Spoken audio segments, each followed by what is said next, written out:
5, 4, 3, 2, 1. Mr. Nariman, learned senior counsel, pointed out that earlier the counsel for the appellant-accused was Mr. Chaudhary, but the appellant changed his counsel and appointed Mr. Sinha in the year 2007 as his new counsel, and this fact is corroborated by affidavit.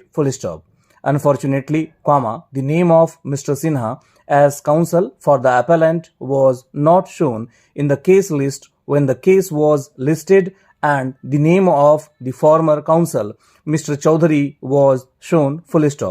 In these circumstances, Mr. Sinha, who was engaged by the appellant as his new counsel, did not appear. We are of the opinion that even assuming that the counsel for the accused does not appear because of the counsel's negligence or deliberately, even then the court should not decide a criminal case against the accused in the absence of his counsel, since an accused in a criminal case should not suffer for the fault of his counsel, and in such a situation the court should appoint another counsel as amicus curiae to defend the accused. This is because liberty of a person is the most important feature of our Constitution. Article 21, which guarantees protection of life and personal liberty, is the most important fundamental right of the fundamental rights guaranteed by the Constitution. Article 21 can be said to be the heart and soul of the fundamental rights.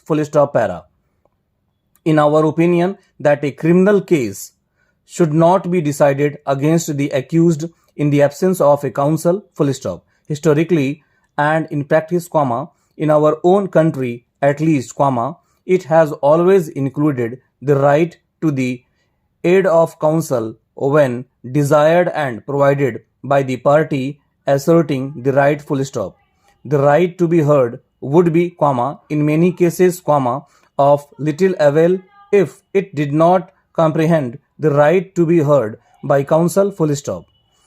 Even the intelligent and educated layman has small and sometimes no skill in the science of law. If charged with crime, he is incapable generally, of determining for himself whether the indictment is good or bad. He is unfamiliar with the rules of evidence. Left without the aid of counsel, he may be put on trial without a proper charge, and convicted upon incompetent evidence, or evidence irrelevant to the issue or otherwise inadmissible. He lacks both the skill and knowledge adequately to prepare his defense, even though he has a perfect one.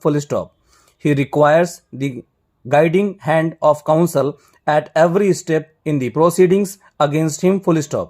Without it, though he may be not guilty, he faces the danger of conviction because he does not know how to establish his innocence. If that be true of men of intelligence, how much more true is it of the ignorant and illiterate, or those of feeble intellect. If in any case, civil or criminal, a state or federal court were arbitrarily to refuse to hear a party by counsel, employed by and appearing for him, it reasonably may not be doubted that such a refusal / would be a denial of a hearing, and therefore, of due process in the constitutional sense.